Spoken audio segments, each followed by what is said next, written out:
ایک کلیریفیکیشن کرنا چاہتا ہوں کہ آئین پاکستان میں تمام مذاہب کو، خواہ وہ مینارٹی کے ہیں، کوئی بھی مذہب ہے، اس کو اپنے مذہب کی پریکٹس پہ اور اپنے جو اس کا کلچر ہے اس کو ڈیولپ کرنے کی مکمل آزادی ہے.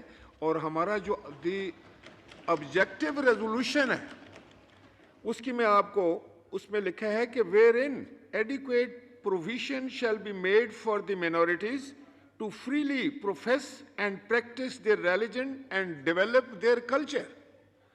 یہ تو آئین پاکستان اس کی اجازت دیتا ہے. اور آرٹیکل 20 جو ہے وہ زیادہ اس کو کلیریفائی کرتا ہے. وہ لکھتا ہے کہ every citizen shall have the right to profess, practice and propagate his religion, and every religion denomination and every sect thereof shall have the right to establish, maintain and manage its religious institutions. یہ تو آئین پاکستان کی ضمانت ہے. کوئی شخص جو ہے وہ اس سے انحراف نہیں کر سکتا.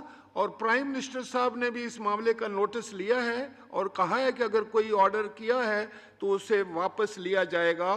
اور میں بھی یہ رولنگ دیتا ہوں کہ جس کسی نے یہ آرڈر کیا ہے وہ اللیگل ہے، انکانسٹیٹیوشنل ہے، اس کو واپس لیا جائے اور اس پہ پھر پارلیمان دیکھے گی کہ ہم اور کیا ایکشن کرتے ہیں. Thank you.